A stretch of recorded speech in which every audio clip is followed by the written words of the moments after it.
আজ দুপুর ২টায় রাজধানীতে জামায়াতে ইসলামীর জাতীয় সমাবেশ। দীর্ঘ সময় পর এত বড় আয়োজনে যোগ দিতে উৎসাহের কমতি নেই নেতাকর্মীদের। ভোর থেকেই দলে দলে তারা সভাস্থল সোহরাওয়ার্দী অভিমুখে যাচ্ছেন।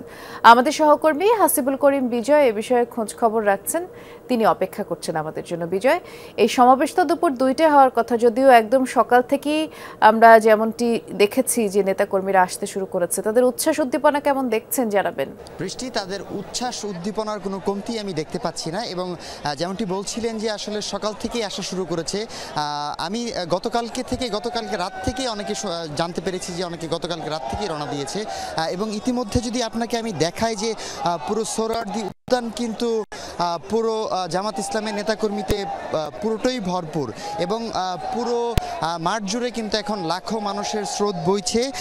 আমি বলতেই পারি যে এবার কিন্তু প্রথমবারের মতো রাজধানীর সোহরাওয়ার্দী উদ্যানে এই মহাসমাবেশের ডাক দিয়েছে বাংলাদেশ জামাতে ইসলাম। একটু জানিয়ে রাখতে চাই যে এবারের সমাবেশের মূলত 7টি দাবিতে কিন্তু তারা সমাবেশ করতে যাচ্ছে। নির্বাচনের লেভেল প্লেইং ফিল্ড নিশ্চিত করা, জুলাই গণহত্যার বিচার, প্রয়োজনীয় মৌলিক সংস্কার সহ মোট 7 দফা দাবিতে কিন্তু এই জাতীয় সমাবেশের আয়োজন করেছে বাংলাদেশ জামাতে ইসলাম। এবং এছাড়াও যদি বলি যে তাদের জামাত ইসলাম যারা নেতাকর্মী রয়েছে দেশের বিভিন্ন প্রান্ত থেকে আসার জন্য তাদের জন্য কিন্তু স্পেশাল 4 জোড়া ট্রেনের ব্যবস্থা করেছে দলটি। এবং এছাড়াও এদের নিরাপত্তা ব্যবস্থার কথা যদি বলতে চাই, যে আমি ঢোকার সময় কিন্তু দেখতে পেয়েছি যে এই নিরাপত্তা ব্যবস্থা বেশ জোরদার করা হয়েছে।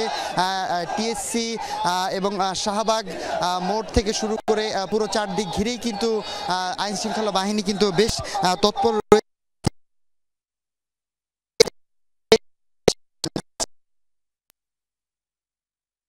ঢাকার বাইরে থেকে যারা আসছে তাদের জন্য কমপক্ষে 15টি পার্কিং এর ব্যবস্থা রাখা হয়েছে। যদি বলতে চাই, আপনারা দেখতেই পাচ্ছেন যেখানে কিন্তু তারা স্লোগানে পুরো সোহরাওয়ার্দী উদ্যান কিন্তু মুখরিত করে ফেলছে, এবং তারা তাদের যে আবেগ, তাদের যে উদ্দীপনা, তাদের যে প্রথমেই এত বড় মহাসমাবেশ সোহরাওয়ার্দী উদ্যানে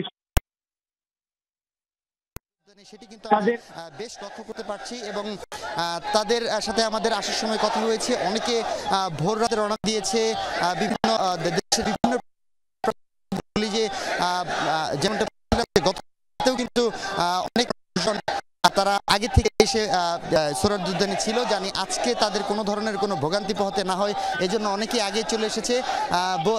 আপনাকে জানিয়ে রাখতে চাই, আজকে সকাল 10টা থেকে কিন্তু কোরআন তেলাওয়াত এবং গজলের মাধ্যমে কিন্তু তারা আনুষ্ঠানিকতা শুরু করবে। তবে মূল আনুষ্ঠানিকতা কিন্তু দুপুর 2টার সময় তাদের শুরু হবে, এবং এরপর থেকেই আমরা পরবর্তী যে আপডেটগুলো রয়েছে, সকাল 10টায় আনুষ্ঠানিকতা শুরু হবে এবং দুপুর 2টায় তো সমাবেশ হওয়ার কথা রয়েছে।